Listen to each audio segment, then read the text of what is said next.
Oh happy days. So many games to play at the moment, there really isn't enough time, so what we need is another upcoming games list. And kicking off the list this week, we've got a few nice titles. If you enjoy the video, then hit the like button and all that fancy stuff, and consider sticking around. Let's get into the video.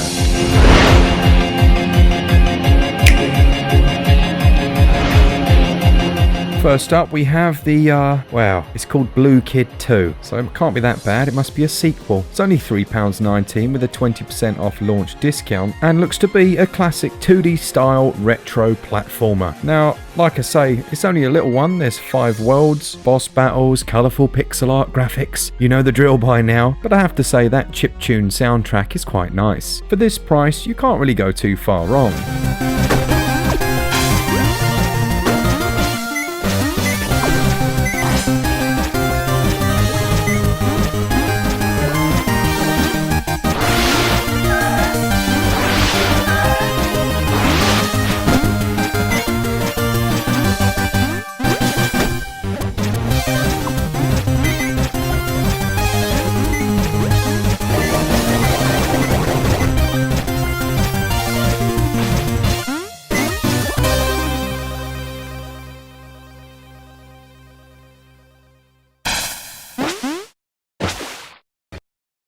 Next up then, we've got Munchkin Quacked Quest, which is based on a popular card game by Steve Jackson that goes by the titular Munchkin. You can play alone or with up to 4 friends in couch co-op mode and adventure together through its many deadly dungeons. There are 4 races as well as 4 different classes to play as, but the words I'm about to say may put some people off. There's a randomly generated dungeon system here, which I know many of you don't really enjoy, but this could be a lot of fun, especially with a group of friends. Treasures? This game has some of that. Do you enjoy sitting on the couch with your friends while you trash talk them and laugh triumphantly in their faces? Add a sarcastic narrator, randomly generated dungeons, loads of epic loot, and so many ducks. Now you have a rough idea of what Munchkin Quacked Quest actually is. Lesson 1. The next game series from Taito that doesn't need a huge amount of introduction is the legendary Bobble. With Bobble for Friends, they've created a 4-player couch co-op, so that seems to be a bit of an increasing trend as we go towards Christmas. You can play alone or with up to 3 friends in couch co-op and jump your bubble dragons through over 100 different levels to defeat the evil magician. Hang on, his name's Bonner. Yeah, the bubbles don't just let you trap your opponents, you can also jump on them and use them to reach higher ground. You collect the letters EXTEND to activate and upgrade your skills, such as lightning and bomb bubbles, and there looks to be quite a bit of strategy within the game in terms of how you approach the situations. It's a nice arcade title to see, to be honest, on the Switch. It seems to be the perfect home for it, but the price, ooh, £35.99, it's definitely up there with the more expensive titles.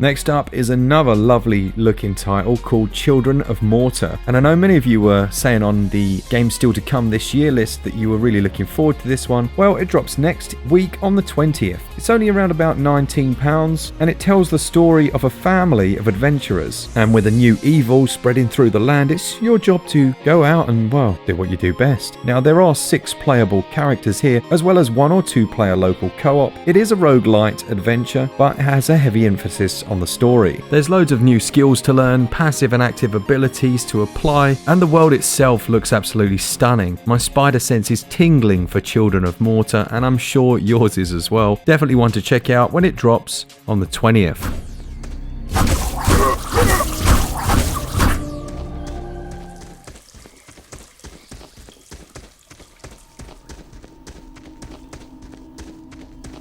Rhea.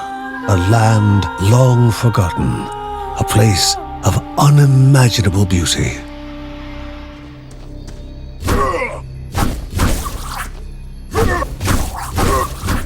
Okay, the next game is the interesting looking Still There. It describes itself as a story-driven psychological adventure game about lingering grief, technical puzzles, wacky AIs, and dark humor. After receiving an emergency radio transmission, the routines of an isolated space lighthouse keeper and his AI companion are broken forever, or so the story goes. It's one of those titles where you have to go about daily routines to continue the story, including recycling your own urine into a supposedly delicious meal. I'm a big fan of space games in general. As soon as I saw the thumbnail, I thought this might interest me, and combine that with the adventure nature of it, this is a game I'm going to keep my eyes well and truly on. It's launching at 10% off, bringing it to around about £12, which seems bang on the money. They were dancing.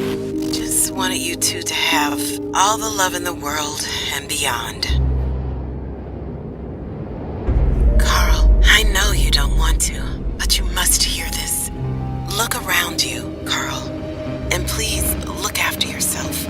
I hope you'll come back one day. I mean, really come back. It didn't seem like a great deal of time ago that we had the Asterix and Obelix game come over from the other systems and remade for the Switch. It was okay. Well, no, it wasn't actually. It was pretty rubbish. But we've now got Asterix and Obelix XXL3, the Crystal Menhir, which looks to introduce 2-player local co-op mode. It wasn't that the past title was bad, it was just very dated. So hopefully they've done something new to make the game a little bit more up to date. There's obviously an all-new story with all of your favourite characters from the series. I used to absolutely love Asterix and Obelix, such as Getafix, Cacophonics, and Vital Statistics. And what was that dog called? That was Tintin, wasn't it? Yeah, anyway, this is £35.99 when it drops, and it launches on the 21st.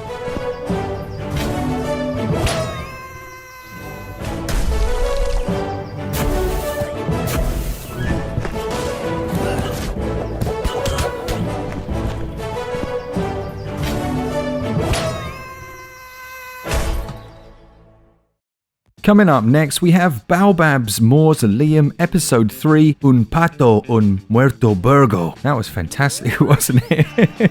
This is the third in a trilogy, and we met the guy. He's a Spanish guy, obviously, and he created this very strange adventure title about an eggplant detective who investigates a strange town. It's full of really dark black humour, so if you like things that are just a bit wrong, then this one's going to click with you as you go through Flamingo Creek trying to find out exactly what on earth's going on. Don't expect to find out exactly what's going on. You'll probably come out feeling like you partook in some fungus growing in the woods. Still, it's a good time to be had, and I know for a fact this is going to be another good game. And for £5, well, look, I'd say this is a series you should get into.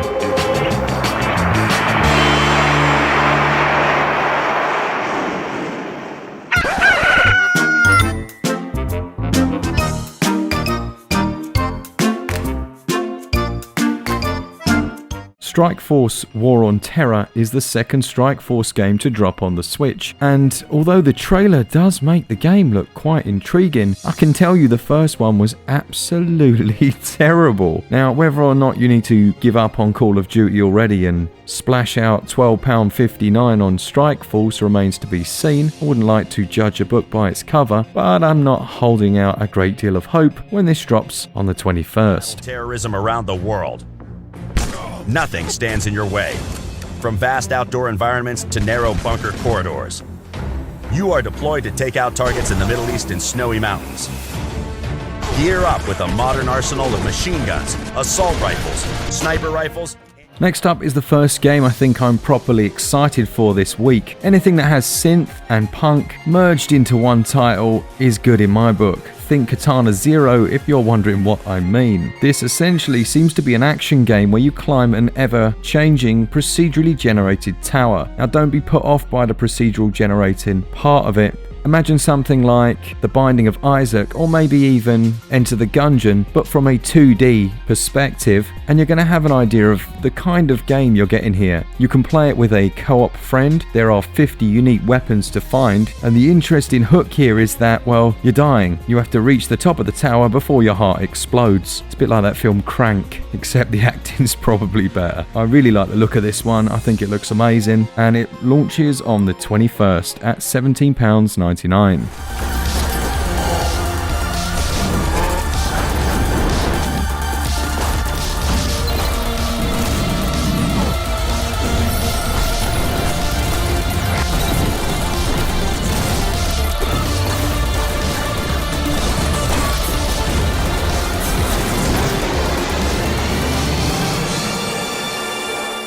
Next up is Narcos Rise of the Cartels, which launches at a 20% discount. It's a turn-based strategy game based in the Narcos universe with all the familiar faces from the TV Netflix series. Now, I personally was a huge fan of the series and I do like the style they've gone for here. It makes sense to have it as a strategy game to me, especially with those turn-based elements. And as a big fan of XCOM, this interests me. Whether or not it's going to live up to the series though, I'm not entirely sure, but we'll let you know next week when it also drops on the 21st.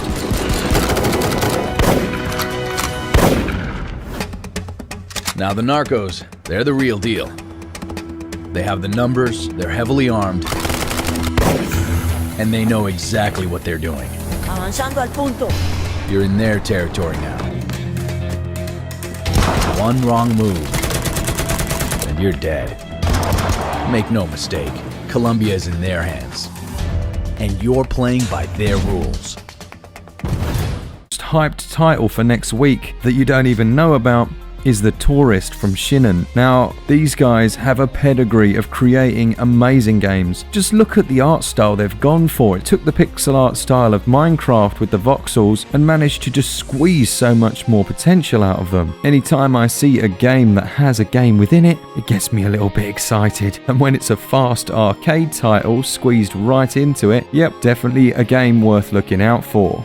This is supposed to drop next week. In fact, it says on the Nintendo website it's coming on the 21st, so happy days. And will set you back £17.99.